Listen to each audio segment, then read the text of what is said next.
Buenas tardes. Es posible que ninguno de ustedes sea políglota, pero su código debe serlo. You may not be a polyglot, but your code certainly needs to be. My first disclaimer of the day, actually my only disclaimer, is that I will not tell you how to do this. Use search engines. There's no way I can sit here and in 45 minutes give you enough so that you can go back and do what you need to do to your own code. However, what I will do is make sure that we walk through some common misconceptions, and then I'm going to provide you some practical tips after having had many, many years of very difficult and some failed projects in this particular space. So with that, let's get started. I'm not really good, actually, I'm very good at delaying gratification, and because of that, I'm rebelling today. And we are starting with my favorite misconception, which is, I'll never need to do this. I hear this a lot. I've heard it a lot over the past decade. And people are very reasonable when they say this, because it'll go this way. I live in the beautiful country of the United States of America. Thank you, NASA, for that picture, where we speak English. Heck yeah. It's not like we're in Europe, where people speak English and Spanish and French, and then maybe some German and Italian. By the way, everybody does that. And then Portuguese and Swedish, Greek, and 16 more languages. Very reasonable. At this point, maybe I'm convinced, but really I'm not. And you know why? Because I'm very stubborn. And yes, I am. And difficult to convince, and so I like research. And when I look at research, especially about the United States, which the argument was that we're in the United States, and so we speak English, it goes this way. 1 out of 5 US households speaks a language different than English. And this is data as of 2013. And what's really important about this is that is roughly 62 million people. That's not insignificant or immaterial. And about 41% of those people, roughly 26 million, said in 2013 that they speak English less than very well. So think about what that means for a business and commerce, and especially for the web. So I was like, let's look deeper. What languages do we have? And I was surprised to find out that there is 7 languages officially that have over 1 million speakers here in the United States. Raise your hands, who knows where Tagalog is spoken? Gosh, you're all more educated than I am. I had to look it up. It's in the Philippines.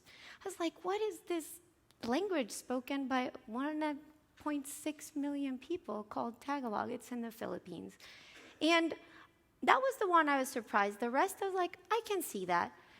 But Spanish, of course, caught my attention. And it did because Spanish is very near and dear to my heart. It's my first language. And when I looked at that number of 38.4 million people in 2013, I thought to myself, this is literally an entire country. And it is. And again, thank you, NASA. I got to give the credits. Because it is as many people as my beloved Colombia had when I left in, early 2000s. So it's a country full of people who speak that language. Saying that we are in the United States and, all these languages are being spoken, but really we don't care because we speak English is a very narrow-minded point of view that is going to hurt your business. And we all love to get paid. And for us to get paid, our business needs to do well. So you might be still thinking like, okay, Denisse, but we are based in Kansas City. Go Royals, by the way. And Kansas City, we're in the middle of the Midwest. We speak English. Well, 6% of your population alone speaks Spanish. So again, there's all these other languages being spoken, and making sure we can reach that audience is very key. So, number one, misconception, done. Let's move along. Change a little bit. Do you guys understand what that means? I-18N, this is number two, I-18N, L10N, and G11N are the same thing. That's internationalization, and I, 18 letters in the middle, and N, and L, 10 letters in the middle, and N, and G, 11. You guys get the point anyway. They're all the same. And it's very easy to think that they are all the same when you first start looking into what it takes to get something, your application, your solution translated, or looking and feeling and functioning well in another language. And when you start looking at just the definitions, I-18N will make sure you do your job so that localization can be enabled. And localization makes sure that what you have done, that adaptation, takes into account that locale, that culture, those things that are specific to that market. So from my perspective, true globalization will not take place unless your internationalization and your localization have been done and done properly. And what I'm going to do next is take you on a small tour around somebody who's done this really well. And I didn't have to look very far because this particular company hired one of the best translators and people in the localization industry I have ever met in my life. And so I was like, they gotta be pretty good at this if they hired her. So let's go to TripAdvisor. TripAdvisor, I don't know how many of you use TripAdvisor. Seems very plain at the beginning. And when you start looking at it and how much work they've done for globalization, please take a look at the first top. It was really cool when you go in and you start looking at the language.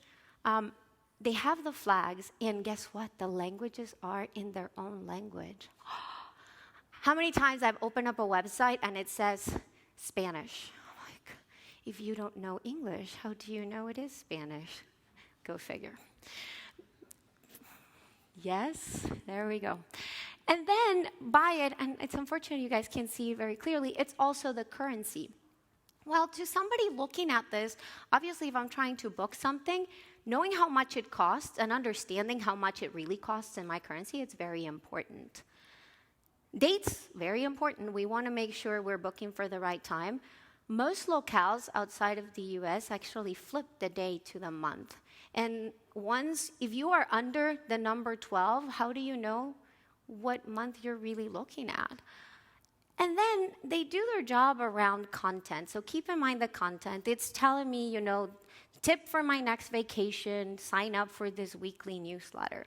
So I went through and I'm like, I want to look at it in Spanish. And I flipped it. One of the first things I noticed that they did really well, so the Colombian peso and the dollar have the same currency sign. One of the few, but it's exactly the same. In this particular instance, because I flipped it to Colombia, it actually tells me US. So I know I'm looking at the cost of it is going to be in dollars. And then the dates, it immediately flipped and then displayed it in my own language. It says the day goes first. And then the one thing that you'll notice is that it took away the items that it knew wouldn't be useful to me if I'm looking at this in Spanish, because chances are that particular newsletter is not available, or there's no available translation for it. So that was a pretty good job. I decided to keep looking and see. I wanted to find a bug. I wanted to be like, yeah, you guys didn't do it right. Let's see if I was able to. So next I was like, okay, I'm going to try to book. And I'm now using the Colombian peso. You can see because at the, why did it? Hold on. Go back. So I went and I wanted to look at that particular hotel. And it told me it was 800,000 pesos. Sounds scary to you?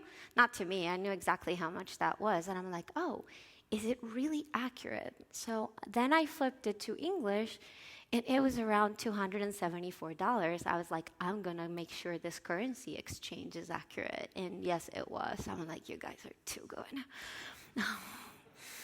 And I probably would get bored if I worked there. Like, what would I fix? And I know.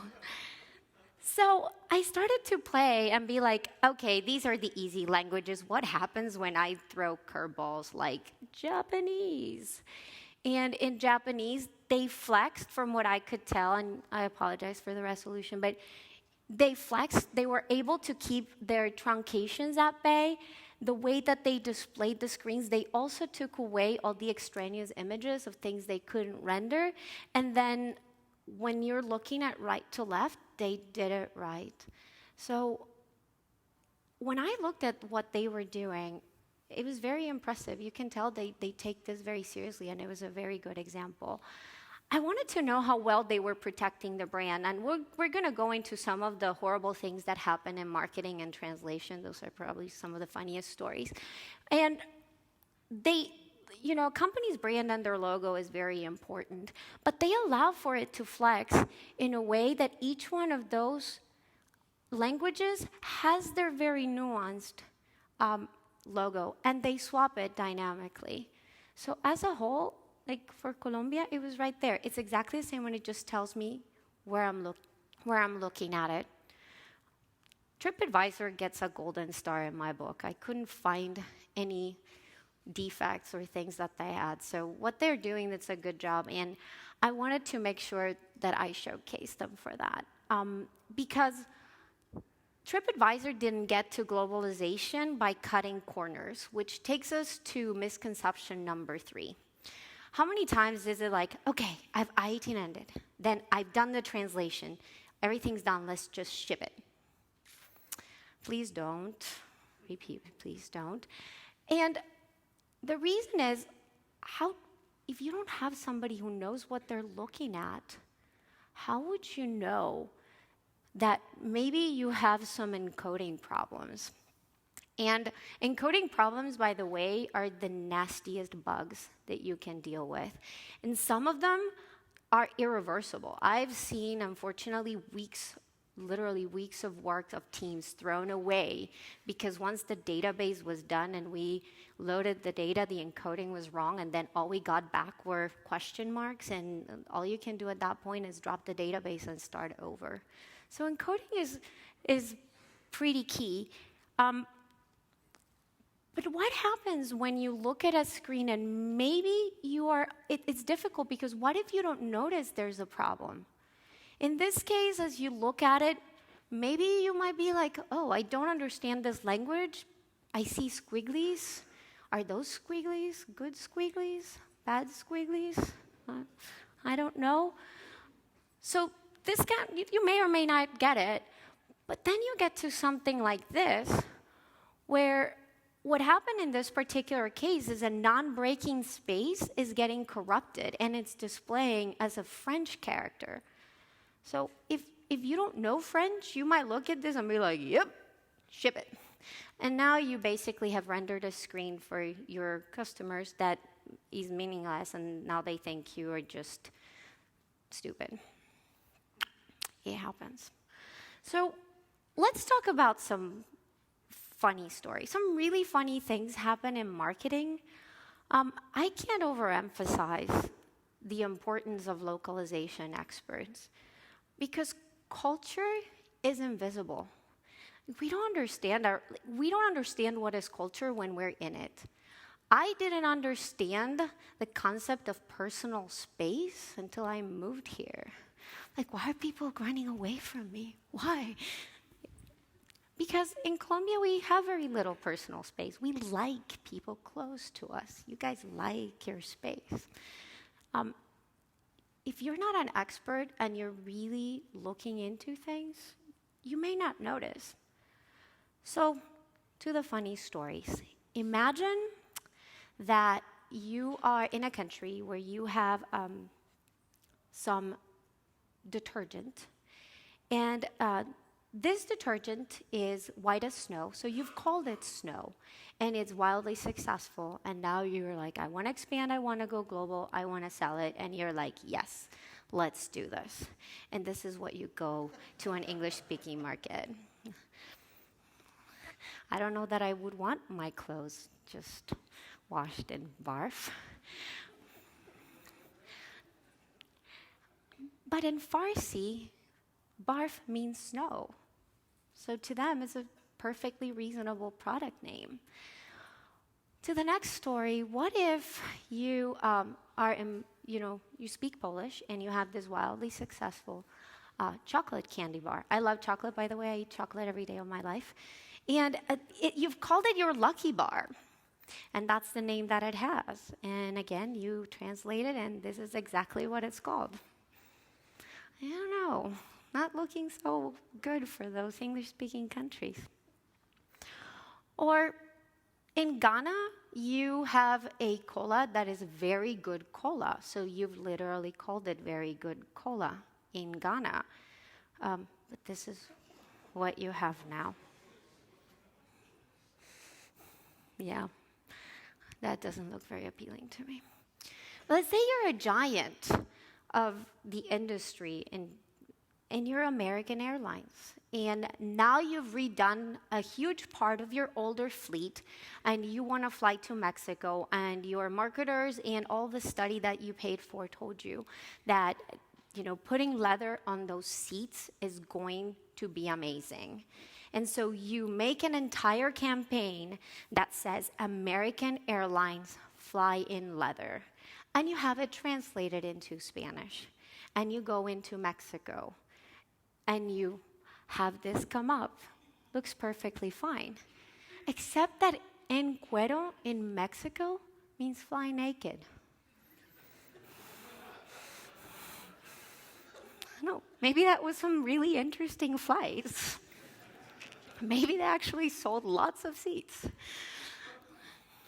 You have to have experts who understand the nuances of that, not only language, but that country. Because for me, I speak Spanish, it's my native language, and cuero really means nothing, because in Colombia we use en bola.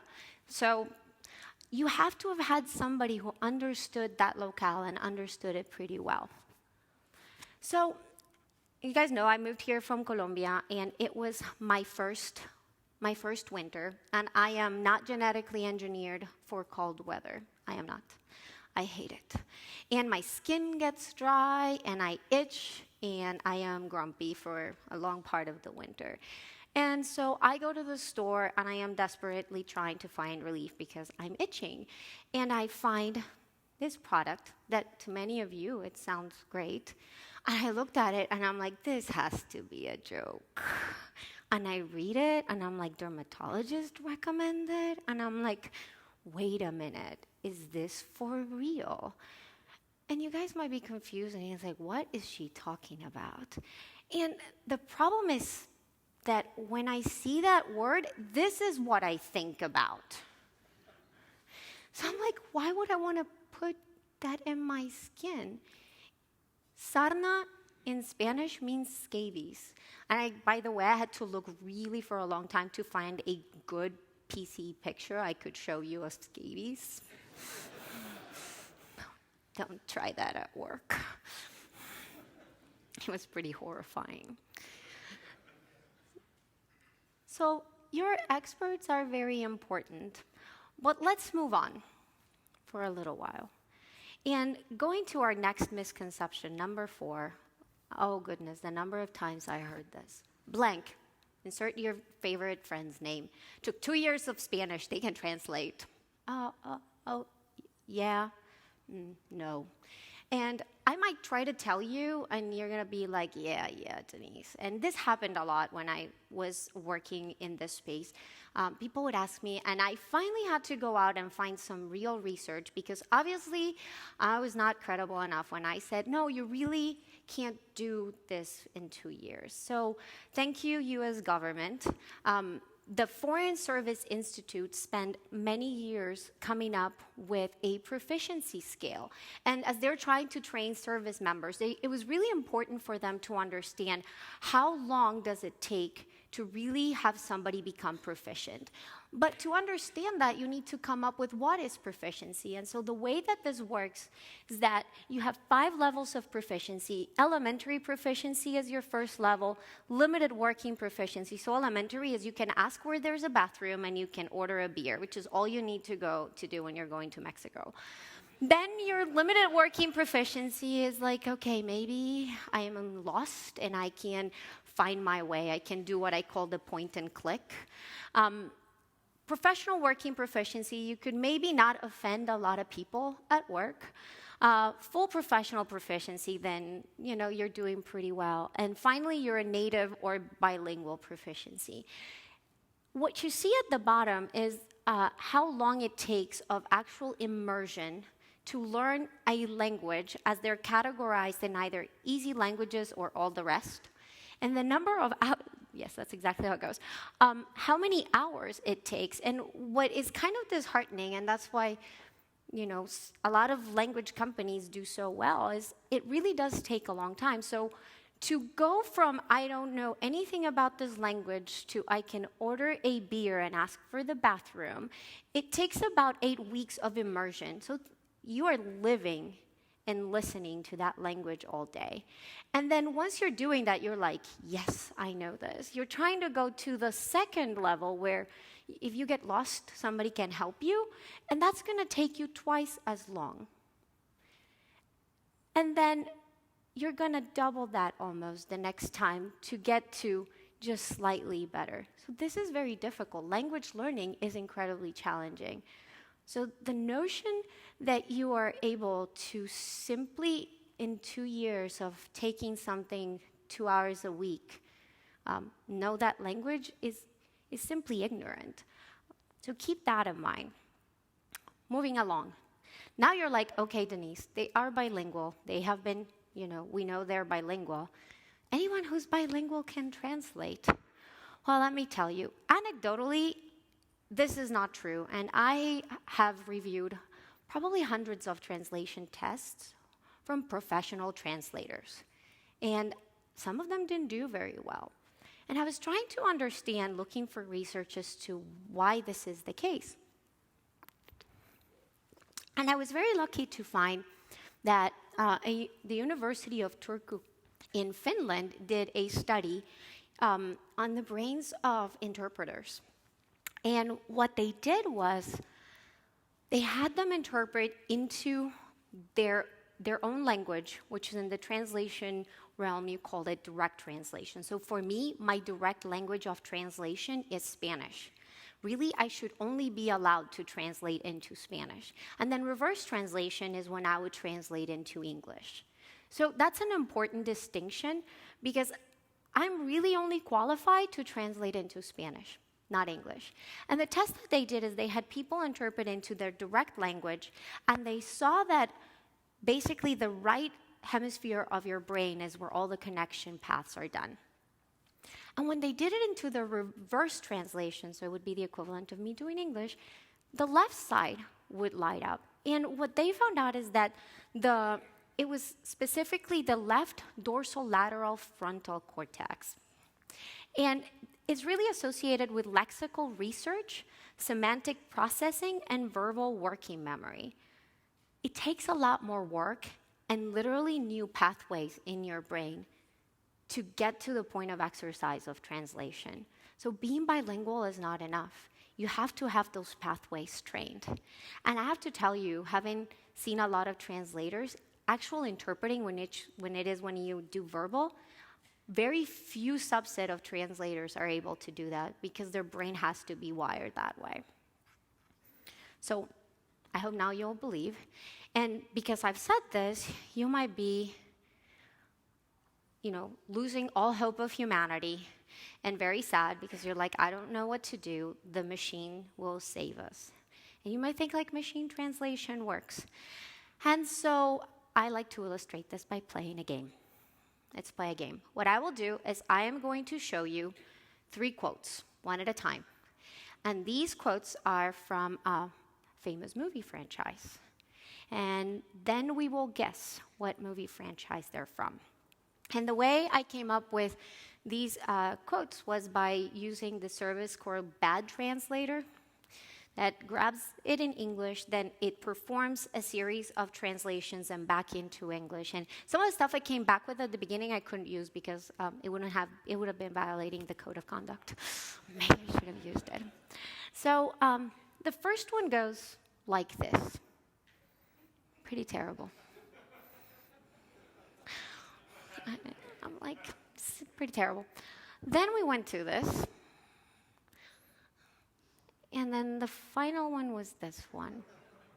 So what franchise do they belong to? Show of hands. Who thinks it came from Doctor Who? No one. Star Trek?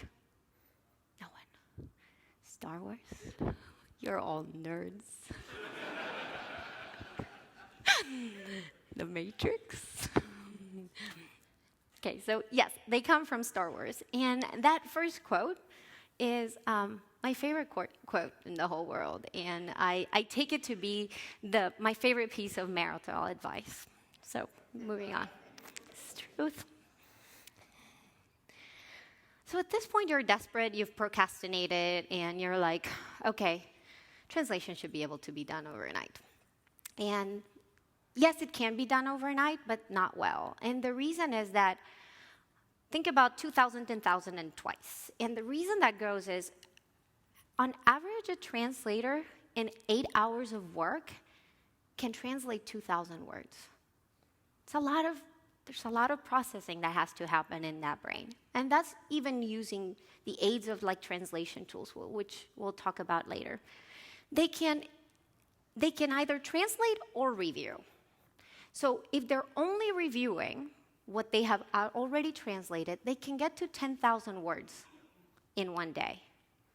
And if you're trying to go do some localization, literally going through, doing a translation, looking at it in context, then realizing it's the wrong translation because they thought it was a noun and it is a verb instead, and in their language it means two different things, you have to plan for about twice as long as it'll take your team to run regression test plans. So the notion that you can just throw it over the world and it'll, through the wall and it'll be done overnight is not going to happen. So what can you do right? I've told you all the things that you can do wrong, and I have shown you how, a company does it really well. In the second part of my talk, we're going to talk about some practical tips. I have seen a lot of money be spent and unfortunately be wasted on really terrible localization strategies. And the truth is that, bad things happen to good engineers simply because they're ignorant about how to come about doing this. And honestly, the first thing that you should do, and I know it sounds really lame, is understand what is your global strategy. So, for example, if you know you really are never going to do Arabic, don't try. Trust me. It is very, very difficult. Japanese as well. So understanding where is it that what locale are you going to try to go to? That might help you and focus on what is that one thing you need to do and start doing really well. So ask the question. If nobody has told you, you need to ask, where is it that we are going? So you can help tailor your engineering to that. Dr. Norris spoke this morning quite eloquently and beautifully. He illustrated the importance of partnerships. And creating a partnership with the right localization and translation agency, if you don't have one in-house, is absolutely key. Because all those stories that you guys saw of how things can go horribly wrong, that can happen in the translation process. Because if you don't know what you are reading at and you're just simply blindly trusting somebody, how do you know? So asking the right questions, for example, do you employ native speakers, is key. And then ask, do they translate into their direct language or do they do reverse translation? Are you using tools to help them? What tools do you use? It's important to understand the translation industry is a very narrow industry with a couple of big companies and a lot of small ones. I've found some of the small ones are hidden gems. So make sure you ask the right questions. If you decide that you don't want a partner or it is expensive and you want to even though I've told you not to, you're going to go out and try free translation online tools. You have to understand what the licensing is for that. Because after you go deep into it, you might think It depends on the language, on the direction of the language, whether they will own your content or not.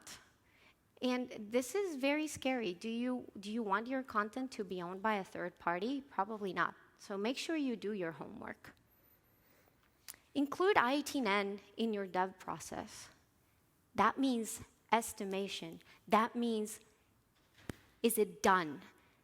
All of those things. Have to think about it up front. And then have a good localization testing strategy. Remember how we already talked about IETN and translation is done, so ship it? Don't. Because there's a lot of things you might not know. So how do you do that? Going back to that partnership, making sure that those translators become an extension of your team, that they know how to access the UI, that they know what changed, that they understand the context. If you don't have translators in-house and you're partnering with a good company will partner with you, and they will come to the table with great ideas of how to do this. Screenshots, you're already doing testing, so making sure that you're providing them with your own validation of what you've done so they understand the context, that they're using the right tools. Don't reinvent the wheel. You're all probably writing different languages, and people have already figured out the right patterns for translation and IETN. So make sure, this is the one time that I will say, please go out to Google and ask your friends. But go back and check often, because things do change. So you might be going down and using something that ends up being out of date, and next time they update that framework, they will break you. And I know that for experience, pretty painful. Comment your code, and you'll be like, what? Yes, because when you're working and they are actually using good localization tools like Pasolo, your comments show up for the translators. So this is a way that you can communicate. Or even in bad cases where you have bugs that you intend not to fix, you might tell them, don't touch this or it'll break us. I've seen that too. So comment your code. It works. Limit your preferential changes. And that is, once you have an IETN process, every time you do that, it costs money. Translation itself is very expensive. They charge per word, as low as 8 cents per word to 45 cents per word. And they might tell you like, well, you're using translation memories. And you're like, yes, but guess what? Translation memories are dumb. And they're dumb really because they're nothing more than flat files. And the translation industry is not very incented to make matching algorithms for translation very smart, because the companies that own those tools and those algorithms are the same company that are wanting to sell you their translation services. So why would you be incented to make sure that that match is 100% if you're not getting paid for 100% matches? But in an instance like this, like records returned, you will get charged twice when there's really no material difference, but you see there's a period, and so now the translation has a brand new entry. So don't do that. And then if you are doing it right, once you do make a preferential change, you're going to trigger your entire testing cycle. So be mindful of that. Moving along, don't concatenate your strings. You're like, why? Because when you write something like this, I will guarantee that bad things will happen with your code. Because when you do this and you're like, oh, okay, oh, you can't see that. No. It's a purple cat. And the way that that was written in Spanish, it comes back to morado gato, which sounds really stupid. And makes me mad. And so rewrite it and use parameters. Let the translators, let the experts do their job. And when you do that and you go and you rewrite that function to actually use parameters, then they're able to flip those, and now we'll be happy because that cat will be purple for me. Next one. Did you guys catch my last name? My last name is 3 words. So don't make assumptions about names, because first names might not be first. Last names might not be last, and people might not have middle names. When I went to the courthouse to try to get my marriage license, it went this way. First name, Denisse. Middle name, I don't have any. You have to have one. No, I don't. Well, I need one. The software needs one. I'm like, try a space. And that worked. Yes. So don't make assumptions about names. Check those assumptions with that globalization strategy that you should know about, that you should have asked about. Always use the full locale. That means your language and your country code. Because going back to the example of American Airlines, I, as a linguist, wouldn't have caught the fact that that was bad, that I was telling people to fly naked. Because that context of the country code is very important. So don't cut corners and try to make it simple and use just your language code. Make sure you're including your country code. Even if you're doing there is such a thing as universal Spanish. Still make sure you're using that country code.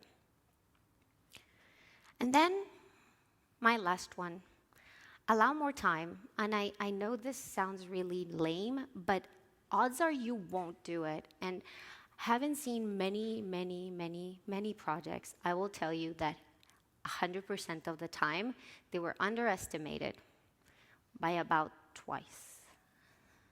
So allow more time. Make sure you bring the right people. Make sure you're taking the time to trust those experts.